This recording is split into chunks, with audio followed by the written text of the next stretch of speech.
For what, 5 years now? We've been told that foldable phones are the future.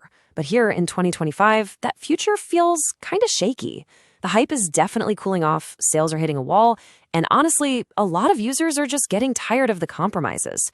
So, what's the final word? Are we looking at an engineering marvel about to go mainstream, or is this just an expensive gimmick that's already had its moment? Right.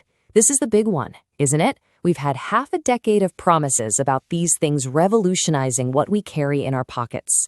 So today, we're going to cut through all the marketing hype, we'll dig into the incredible tech, the really frustrating trade-offs, and the hard market data to try and settle this debate, at least for now. Okay, so first things first, let's talk about the why. Before we get into all the problems, you have to understand the dream. What was the big idea that made companies pour billions of dollars into figuring out how to make glass bend in half? And the promise was, beautiful in its simplicity. Just merge the two devices we all use the most. You get the pocket-friendly size of a phone, but then you can unfold it into this big, beautiful tablet screen for getting real work done, or watching movies, or serious multitasking.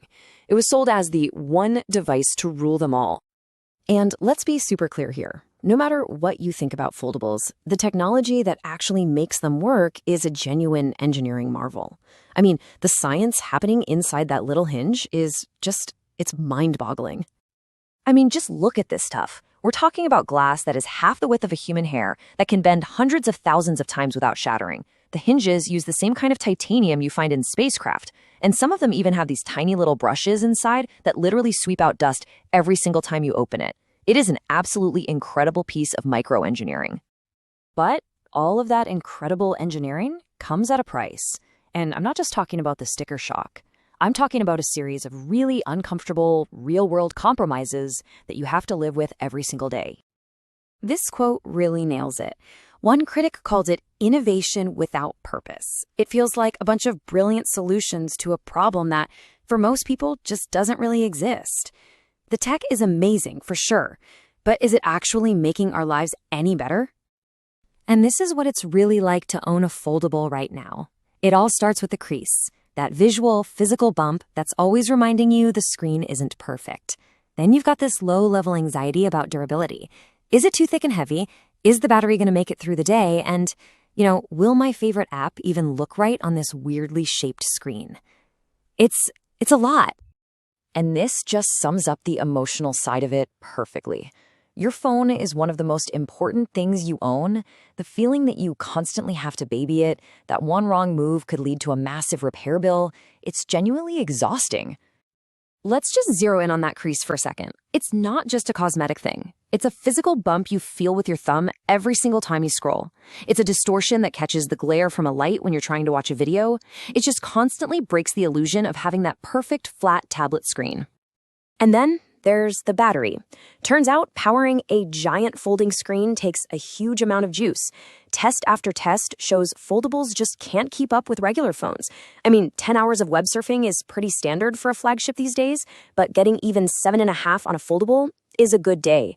That's a massive difference in the real world.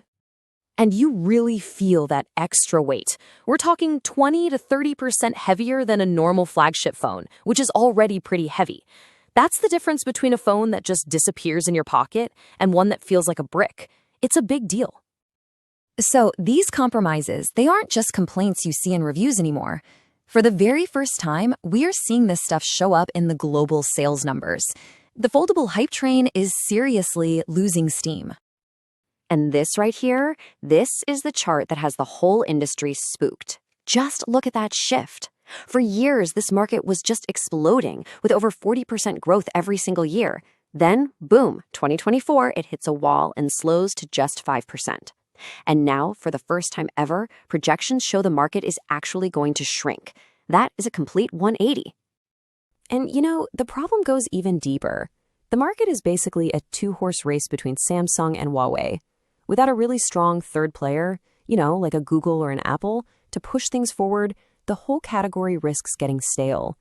The initial excitement is just fading before these phones ever really broke through to the mainstream. So, after all that, what does this actually mean for you? If you're out there shopping for a new phone in 2025, is there any reason at all to even consider a foldable? Well, the answer is it totally depends on who you are.